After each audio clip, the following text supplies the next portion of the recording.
नमस्कार, मैं हूं पूजा। बिहार न्यूज में आपका स्वागत है। खबरों की ओर बढ़ने से पहले एक नजर आज की सुर्खियों पर। डीजीपी के निर्देश पर शुरू हुई अपराधियों की संपत्ति जब्ती की मुहिम। अपराध से अर्जित संपत्ति को किया जाएगा जब्त। अब तक 2000 अपराधियों को किया गया चिन्हित। मद्य निषेध विभाग में बम्पर बहाली का सुनहरा मौका। 2180 पदों पर भर्ती शुरू। सबसे ज्यादा सिपाही के 1603 पदों पर होगी भर्ती। बिहार के अनिल अग्रवाल ने युवाओं को दिया संघर्ष में डटे रहने का संदेश। 20 साल की उम्र से किया संघर्ष। कहा, जब कुछ अच्छा नहीं हो रहा हो तब भी आत्मविश्वास बनाए रखें। 20 जून को पीएम मोदी पटना को देंगे 2 एसटीपी की सौगात। 100 एमएलटी की होगी क्षमता। सौर ऊर्जा से होगा संचालन। विराट कोहली की चुपचाप विदाई पर शास्त्री नाराज। कहा, कोहली जैसी शख्सियत को बेहतर विदाई मिलनी चाहिए थी। 12 मई को सोशल मीडिया के जरिए टेस्ट से संन्यास लिए थे विराट। चलिए अब बढ़ते हैं शाम तक की बड़ी खबरों की ओर विस्तार से। बिहार सरकार ने मद्य निषेध विभाग में 2180 पदों पर की भर्ती शुरू। बिहार सरकार के मद्य निषेध उत्पाद एवं निबंधन विभाग में कुल 2180 पदों पर सीधी भर्ती की प्रक्रिया शुरू हो गई है, जबकि 1245 पदों को प्रोन्नति से भरा जाएगा। सबसे अधिक 1603 पद मद्य निषेध सिपाही के, जिनके लिए अधियाचना केंद्रीय चयन परिषद को भेजी गई है। इसके अतिरिक्त अवर निरीक्षक, लिपिक, वाहन चालक, आशुलिपिक और अवर निबंधक सहित कई पदों के लिए संबंधित आयोगों को अधियाचना भेजी गई है। विभाग में 6707 स्वीकृत पदों में से 3526 रिक्त है। निबंधन विभाग में उच्च वर्गीय और निम्न वर्गीय लिपिक के अधिकांश पद खाली है, जिन्हें प्रोन्नति और नई बहाली से भरा जाएगा। मद्य निषेध एएसआई, दारोगा और इंस्पेक्टर के अधिकांश रिक्त पदों को भी प्रोन्नति से भरा जाएगा। ये पहल विभाग की संरचना मजबूती और सुचारू संचालन की दिशा में अहम कदम है। अहमदाबाद में एयर इंडिया का विमान हुआ भीषण हादसे का शिकार। गुजरात के अहमदाबाद में एयर इंडिया की फ्लाइट AI-171 टेक ऑफ के तुरंत बाद दुर्घटनाग्रस्त हो गई। ये विमान लंदन गैटविक जा रहा था और इसमें 242 लोग सवार थे, जिनमें 169 भारतीय, 53 ब्रिटिश, 7 पुर्तगाली व 1 कनाडाई नागरिक भी शामिल था। यह हादसा मेघानी इलाके में हुआ है, जहां धुएं का बड़ा गुबार देखा गया। राहत बचाव कार्य जारी है। एनडीआरएफ की टीमें मौके पर है। मंत्री भूपेंद्र पटेल और प्रधानमंत्री नरेंद्र मोदी ने इस पर दुख जताया है। पीएम ने राहत कार्य तेज करने के निर्देश जारी किए हैं। एयर इंडिया और डीजीसीए मामले की जांच कर रहे हैं। एयर इंडिया चेयरमैन और राष्ट्रपति द्रौपदी मुर्मू ने भी गहरी संवेदना प्रकट की है। अहमदाबाद पुलिस ने इमरजेंसी नंबर 079256200359 जारी किया है। घायलों को अस्पताल में भर्ती कराया गया है। डीजीपी के निर्देश पर शुरू हुई अपराधियों की संपत्ति जब्ती की मुहिम। बिहार पुलिस ने अपराधियों के खिलाफ सख्त कार्रवाई की मुहिम तेज कर दी है। अब सिर्फ गिरफ्तारी और सजा तक सीमित न रहकर पुलिस उनकी अपराध से अर्जित संपत्ति को भी जब्त करने की प्रक्रिया में जुटी है। अब तक लगभग 2000 अपराधियों को चिन्हित किया गया है, जिनमें से 150 के खिलाफ कोर्ट में संपत्ति जब्त का प्रस्ताव दाखिल किया जा चुका है। कई मामलों में कोर्ट ने नोटिस जारी कर कार्रवाई शुरू कर दी है। पुलिस मुख्यालय इस अभियान की निगरानी कर रहा है और ये प्रक्रिया भारतीय नागरिक सुरक्षा संहिता यानी कि BNSS की धारा 107 के तहत की जा रही है। इस कानून के तहत पुलिस को यह साबित करना होता है कि संबंधित व्यक्ति की संपत्ति अपराध के जरिए अर्जित है। डीजीपी ने यह स्पष्ट किया है कि अपराधियों की आर्थिक गतिविधियों पर भी सख्त नियंत्रण जरूरी है। बिहार के अनिल अग्रवाल ने युवाओं को दिया संघर्ष में डटे रहने का संदेश। बिहार के पटना से ताल्लुक रखने वाले अनिल अग्रवाल वेदांता रिसोर्सेज के संस्थापक हैं, जिन्होंने 20 साल की उम्र में बिना किसी फॉर्मल ट्रेनिंग, बैकग्राउंड या आर्थिक सहायता के मुंबई में केबल बिजनेस शुरू किया। शुरुआती 6 साल असफलताओं, हड़तालों और मशीनों की खराबी से भरे रहे, लेकिन उन्होंने कभी हार नहीं मानी। उनका मानना है कि असली सफलता वहीं से शुरू होती है जहां कोई नहीं देखता और आप अकेले संघर्ष कर रहे होते हैं। उनका संदेश है कि जब कुछ अच्छा नहीं हो रहा हो तब भी आत्मविश्वास बनाए रखें और लगातार मेहनत करते रहे। अनिल अग्रवाल का जीवन संघर्ष आज के युवाओं के लिए प्रेरणा है कि सीमित संसाधनों के बावजूद भी बिहार जैसे राज्य से निकलकर वैश्विक मंच पर सफलता प्राप्त की जा सकती है। बिजली कनेक्शन में देरी पर कंपनियों को देना होगा जुर्माना। बिहार में बिजली उपभोक्ताओं के लिए राहत भरी खबर सामने आई है। अब महानगरों में 3, नगर निगम क्षेत्रों में 7 और ग्रामीण इलाकों में 15 दिनों के भीतर बिजली कनेक्शन देना अनिवार्य होगा। देरी होने पर कंपनियों पर रोज 1000 रुपए जुर्माना लगेगा। आयोग ने बिजली सप्लाई कोड 2007 में 8वां संशोधन करते हुए ऑनलाइन या ऑफलाइन आवेदन और ट्रैकिंग की व्यवस्था की है।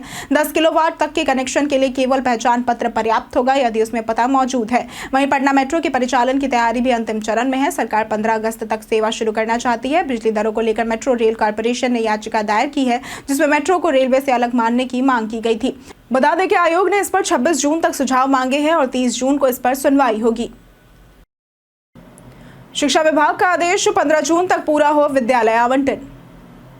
बिहार शिक्षा विभाग ने सभी स्थानांतरित शिक्षकों को 15 जून तक विद्यालय आवंटन प्रक्रिया पूर्ण करने का निर्देश दिया है। शिक्षकों को 23 जून से 30 जून के बीच अपने नए विद्यालय में योगदान देना अनिवार्य होगा। 23 जून से वे पुराने विद्यालय से स्वतः विरमित माने जाएंगे। ये पूरी प्रक्रिया सॉफ्टवेयर आधारित, गोपनीय और निष्पक्ष है, जिसे जिला शिक्षा पदाधिकारी यानी कि डीईओ के माध्यम से संचालित किया जा रहा है। विद्यालय आवंटन में शिक्षक की पहचान, पूर्व स्थान और आवेदन कारण छिपा होता है ताकि कोई पक्षपात न हो। सॉफ्टवेयर शिक्षक के चयनित पंचायत विकल्प, कोटि, विषय और वर्ग के आधार पर स्वचालित प्राथमिकता से विद्यालय आवंटित करता है। इससे राजनीतिक या प्रशासनिक हस्तक्षेप की संभावना समाप्त हो जाती है। शिक्षा विभाग ने पारदर्शिता सुनिश्चित करते हुए ये प्रक्रिया डिजिटल रूप से निष्पादित करने की व्यवस्था की है। पटना में 11 गंगा घाटों के कायाकल्प पर खर्च होंगे 139 करोड़।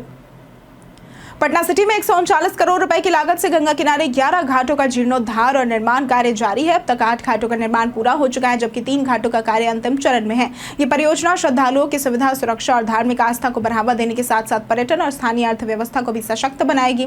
भद्रघाट, महावीर घाट और नौजर घाट पर 43.10 करोड़ रुपए खर्च हो रहे हैं, जिनका निर्माण अगले 3 महीनों में पूरा हो जाएगा।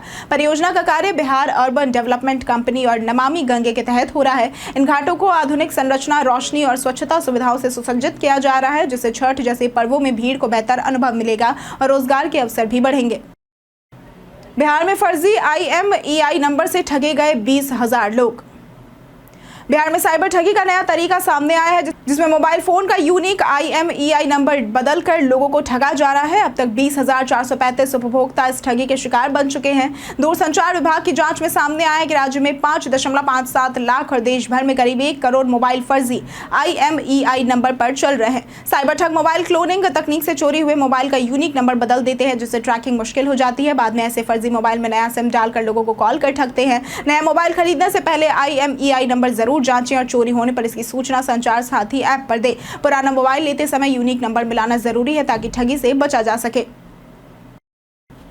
श्रवण कुमार की तरह मां को काशी कंधे पर लाया बेटा। काशी में पूर्णिमा के दिन एक भावुक दृश्य देखने को मिला, जब बिहार के कैमूर निवासी राणा प्रताप सिंह अपनी 90 वर्षीय मां पिदम्बरा देवी को कंधे पर उठाकर गंगा स्नान के लिए वाराणसी लेकर आए। उनके इस सेवा भाव ने घाट पर मौजूद सभी को भावुक कर दिया। राणा प्रताप ने बताया कि पिता के निधन के बाद उन्होंने मां की सेवा में जीवन समर्पित करने का संकल्प लिया है। वो मां के चरणों में प्रणाम कर दिन की शुरुआत करते हैं और मां को भगवान के समान मानते हैं। उन्होंने समाज को माता पिता की सेवा का महत्व समझाने की अपील की और कहा कि यही सच्चा धर्म और पुण्य है। श्रवण कुमार की तरह राणा की यह सेवा आज की पीढ़ी के लिए प्रेरणा बन रही है। सोशल मीडिया पर उनकी तस्वीरें और वीडियो वायरल हो रही है। पाटलिपुत्र यूनिवर्सिटी ने स्नातक नामांकन की कट ऑफ सूची की जारी। पाटलिपुत्र विश्वविद्यालय ने स्नातक सत्र 2025-29 के लिए CBCS से नामांकन की कट ऑफ सूची जारी कर दी है। 17 जून तक नामांकन की अंतिम तिथि निर्धारित की गई है। राजनीतिक विज्ञान में 89.20%, इतिहास में 86.20% और जूलॉजी में 86.20% जैसे विषयों की कट ऑफ सबसे अधिक रही है। कॉलेज ऑफ कॉमर्स और JD विमेंस कॉलेज में भी विभिन्न विषयों की उच्च कट ऑफ सामने आई है। नामांकन की प्रक्रिया छुट्टी में भी जारी रहेगी और खेल, आर्मी, NCC, डोनर जैसे कोटों के लिए भी आरक्षण है। दूसरी से चौथी मेधा सूची 21 जून, 30 जून और 8 जुलाई को जारी होगी, जिनके अनुसार नामांकन की अंतिम तिथियां क्रमशः 26 जून, 4 जुलाई और 12 जुलाई रहेंगी। नए सत्र की शुरुआत और रजिस्ट्रेशन 15 जुलाई से होगा। सभी कॉलेजों को समयबद्ध प्रक्रिया के निर्देश दिए गए हैं।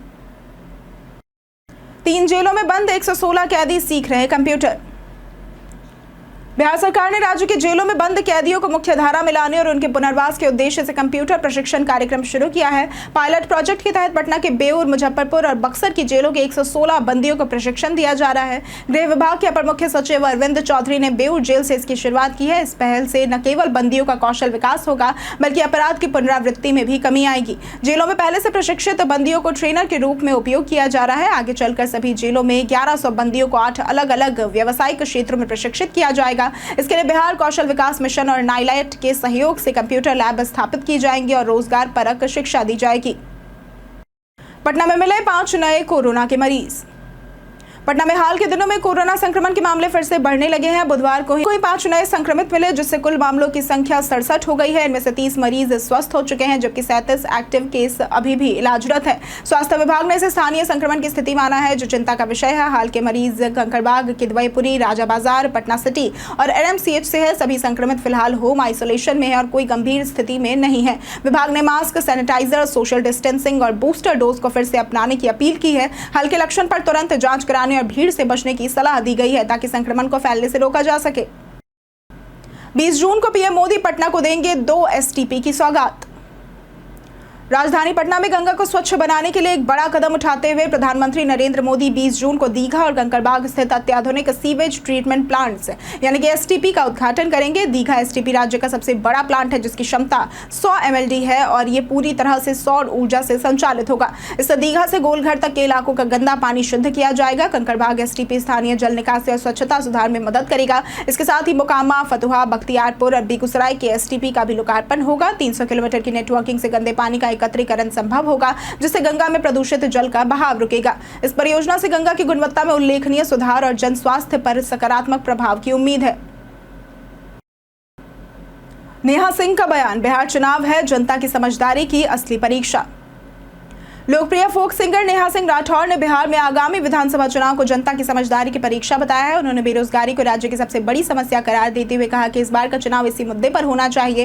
एक्स, जो कि पूर्व में ट्विटर के नाम से जाना जाता था, उस पर पोस्ट करते हुए नेहा ने उन लोगों को बिहार का दुश्मन बताया जो चुनाव को असली मुद्दों से भटकाकर सिंदूर जैसे विषयों पर ले जाएंगे। उन्होंने पत्रकारों पर भी निशाना साधा और कहा कि सरकार से भोज पाकर लौटे पत्रकारों पर जनता को नजर रखनी चाहिए। नेहा ने जनता से अपील की कि वे पत्रकारों से सवाल पूछे और सरकार से असली मुद्दों का जवाब मांगे। उन्होंने चेताया कि सरकार ध्यान भटकाने की कोशिश कर रही है, लेकिन जनता को बेरोजगारी जैसे मूल मुद्दों पर केंद्रित रहना चाहिए। रणविजय की लालू यादव से मुलाकात ने सियासी गलियारों में उठाए सवाल। जदयू के वरिष्ठ नेता और पूर्व एमएलसी रणविजय सिंह ने हाल ही में आरजेडी सुप्रीमो लालू यादव से मुलाकात की है, जिससे बिहार की सियासत में हलचल तेज हो गई है। गुरुवार को रणविजय सिंह अचानक राबड़ी देवी के सरकारी आवास पहुंचे और लालू यादव से करीब 1 घंटे तक बातचीत की। विधानसभा चुनाव नजदीक है, ऐसे में इस मुलाकात को लेकर राजनीतिक अटकलें लगाई जा रही हैं। हालांकि रणविजय सिंह ने इसे सिर्फ शिष्टाचार भेंट बताया है। उन्होंने कहा कि वे लालू यादव को उनके जन्मदिन की बधाई देने आए थे और ये मुलाकात उनके आपसी निजी संबंध का एक हिस्सा थी। जब पत्रकारों ने चुनावी रणनीति या राजनीतिक गठजोड़ को लेकर सवाल पूछे तो उन्होंने मुस्कुराकर टाल दिया और किसी भी राजनीतिक एजेंडे से इनकार किया है। फिर भी इस मुलाकात ने सियासी चर्चाओं को गर्म जरूर कर दिया है। विराट कोहली की चुपचाप विदाई पर शास्त्री नाराज।